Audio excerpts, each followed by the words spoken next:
3 বছর পৃথিবীতে কোনো খাদ্য হবে না দাজ্জাল যখন আসবে। কয় বছর? কোনো খাদ্য পৃথিবীতে থাকবে না, জমিনে কোনো ফসল হবে না, আকাশ থেকেও বৃষ্টি পড়বে না, নারিকেল গাছে গিয়ে দেখবেন ডাবের ভিতরে পানি পর্যন্ত নাই, তাম পৃথিবী খাদ্য শূন্য হয়ে যাবে। সাহাবায়ে কেরাম বলল, ইয়া রাসূলুল্লাহ, ওই সময় মুমিনরা খাবে কি? রাসূল বললেন, মুমিনদের খাবারের সমস্যা হবে না। মুমিনরা যদি বলে সুবহানাল্লাহ, আলহামদুলিল্লাহ, আল্লাহু আকবার, খালি ফ্যাট আল্লাহ ভরপুর করে দিবে। তো ফ্যাটস যদি ভরেই যায়, চুলা বসানো কি দরকার? কথা কয় না। রান্না করার ঝামেলা কোনো দরকার আছে?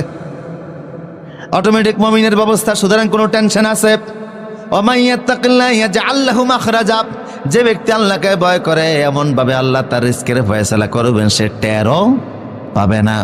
একবার এক সাহাবী গিয়ে রাসূলের কাছে বলছে, হে রাসূল, আমার ছেলেটাকে অপহরণকারীরা অপহরণ করে নিয়ে গিয়েছে। আপনাদের কষ্ট হচ্ছে মনে হয় না?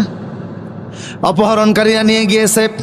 হে রাসূল, এখন আমার স্ত্রী আর আমি দুইজন অভাবী মানুষ, ছেলে উপার্জন করত, এখন ছেলে তো নাই, সংসারও চলে না, না কে আছে? রাসূল বললেন, যাও গিয়ে নামাজ পড়ো। কি করো? খেতে যাইতে বলছে, বাজারে যাইতে বলছে, নামাজ পড়ো। উনি নামাজ পড়ে গিয়ে স্ত্রীকে বলছে, খাবার টাবার আসছে না কিছু? বউ কয়, আপনি বাজার করছেন নাকি? কয় না। তাহলে খাবার আসবে কোত্থেকে?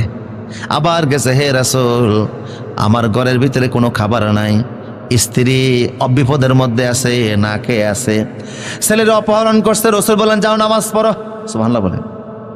এরকম 3 বার তিনি নামাজে গেছেন। তৃতীয়বার নামাজ পড়ে আসার আগেই স্ত্রী দেখতেছে ঘরের ভিতরে যেই তৎকালীন আমলে ওই আটা গম বাঙ্গানের জন্য জাতা ছিল। কি ছিল?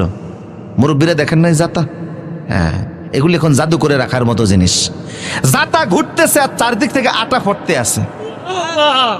স্ত্রী ঘরে যত পাত্র ছিল সব পাত্র আটা দ্বারা ভরপুর করে দিয়েছে।